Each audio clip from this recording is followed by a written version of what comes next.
Saint Peter's square থেকে যুক্ত হয়েছেন সহকর্মী মনিরুজ্জামান মনির।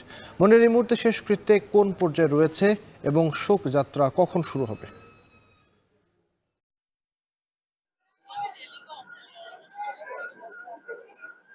ধন্যবাদ আবির। আপনি জানেন যে পোপ ফ্রান্সিসের শেষকৃত্যের অনুষ্ঠান সকাল 10টা থেকে, স্থানীয় সময় সকাল 10টা থেকে শুরু হয়েছে এবং টানা 2 ঘন্টা সান্ট পিটার্স ব্যাসিলিকাতে তার যে কফিন আছে, কফিনটা তার সেই চত্বরে রাখা ছিল এবং 2 ঘন্টা ব্যাপী এই আনুষ্ঠানিকতা ছিল এবং ধর্মীয় যে অনুষ্ঠান সেটি অনুষ্ঠিত হয়েছে।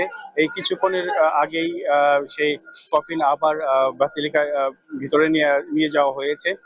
হয়তো আশা করা যাচ্ছে যে অল্প কিছুক্ষণের মধ্যেই এই শোকযাত্রা শুরু হবে, যে যাত্রাটি ভ্যাটিকান সিটি থেকে শুরু করে প্রায় 4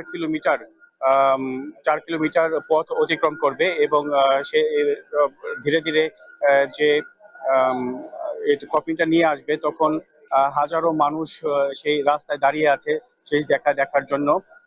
এবং এই সেন্ট পিটার্স স্কয়ার থেকে আনা হবে এই এই যে গির্জাটিতে, সেই গির্জাটিতেও অসংখ্য মানুষ অপেক্ষা করছে। সেই পাপাল যে বাসিলিকা রয়েছে, সে পাপাল বাসিলিকায় তাকে রাখা হবে।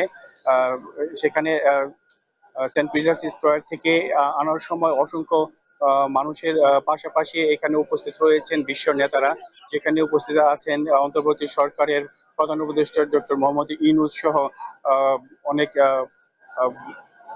ফ্রান্সের এবং ডোনাল্ড ট্রাম্প সহ বিভিন্ন দেশের রাষ্ট্রপ্রধানরা।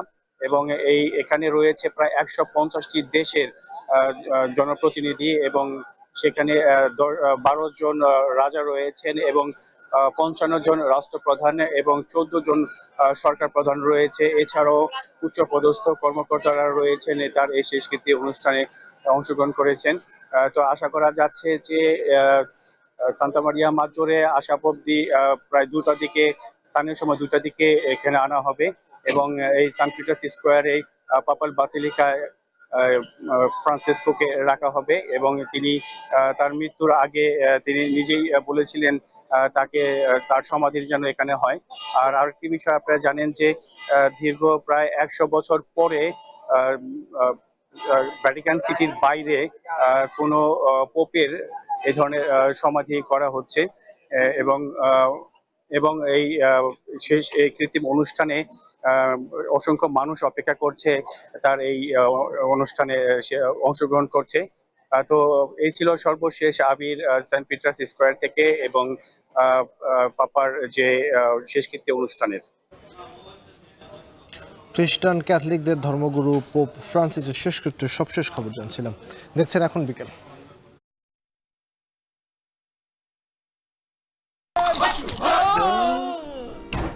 আমি এই চেয়ারে বসবো না। বাচ্চু ভাই, এই চেয়ারকে ভয় পেও না। ডেন্টিস্টের পরামর্শ নাও নতুন কোলগেট অ্যাক্টিভ সোল, যা দাঁতের সমস্যা শুরু হওয়া মাত্রই থামিয়ে দেয়। না থাকবে ব্যথা, না থাকবে ভয়। এখনই রাজনীতিতে যোগ দেবে